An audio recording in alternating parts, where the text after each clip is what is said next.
Well, hello, and welcome to the Mediocre Arknights Operator Guide featuring Liskarm, the SP generating menace, half of the Liskarm Franca ship, and perhaps a glorified phone charger as well.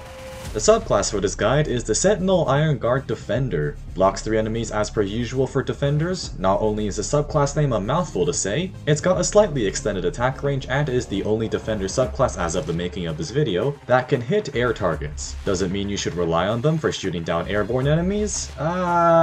Maybe if you tried hard enough. We have a real rarity in the talent segment of the video because Liskarm has 2 of them, something usually reserved for 6 stars. The main one is Tactical Defense. When Liskarm gets hit with any attack, she gains 1 SP and gives a random friendly operator adjacent to her 1 SP as well. Alright, that's the guide. Have a nice day, everyone.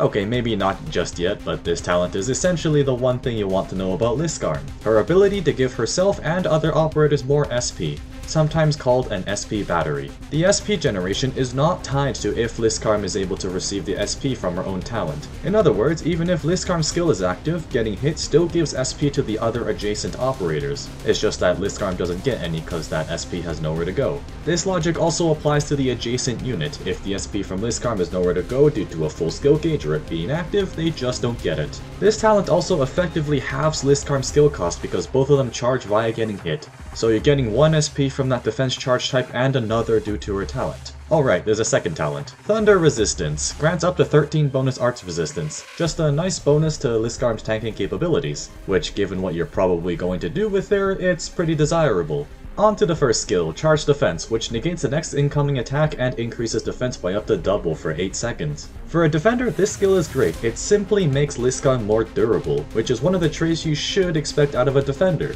It has synergy with her first talent because if you want more SP, Liskarm has to be hit more, which likely means her health is going to go down quicker than my Arendum reserve. Stun Gun's second skill, Counter Arc, does just a bit more than a few things. It slows down her attack speed, raises attack by up to 200%, and converts to arts damage. The attacks themselves hit up to 4 targets, with each hit having a smallish chance to stun for a second. These stuns are also independent from each other, and Liskarm herself becomes stunned briefly after the skill ends. Yep, she stuns herself after the skill ends. This is either an attempt at Liskarm trying to sneak herself a bit of talent SP, or she is just simply into it. I don't know, but we don't judge around here. Though it is unfortunate that enemies close enough to Liskarm after the skill duration will likely slip through without extra assistance. Alternatively, you can work around being stunned through proper timing, or other operators just, killing them. It's not inherently a bad skill, granting extra offense when needed, but skill 1 gets used more commonly because it synergizes better with her main niche, that SP generating talent. Basic tips with Liskarm.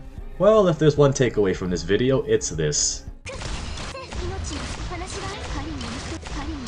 Make sure that Liskarm is the one getting hit as often as possible, because otherwise she is not generating SP for herself and potential buddies beside her. Much of Liskarm's value comes from who she can provide SP to and how often.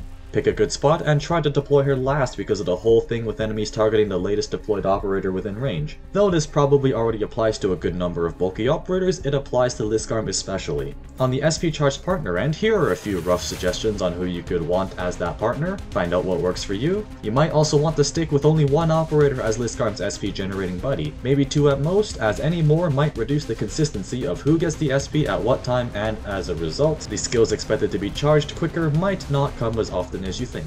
Though not many people use skill 2, I found a silly use for it. Slap a Guardian Defender behind her with a consistent enough healing skill. The operator behind can temporarily block while Liskarm stun guns herself, and Liskarm getting hit generates SP for the Guardian Defender behind for extra healing. Bonus points if it's Blemish Shine for on-attack SP generating shenanigans. So, should you build Liskarm? If you value a defender being a defender, yeah, with a bit of assistance from skill 1. That being said, if you value a durable defender overall, if you don't consistently get off skill 1 activations, the tankiness becomes sort of average. If you value SP generating shenanigans, yes, we've been through this, that's more or less her niche. If you value Defender Knights having a tiny chance at clearing maps containing drones, oh yeah, you might want that. Finally, here are Liskarm's stats, potentials, trust bonuses, power planty base skill, and my E264M3 Liskarm, ready to use her tail and poke Franca in more than a few places. And that was the Liskarm Operator Guide. Thank you for watching, and I hope to see you next time.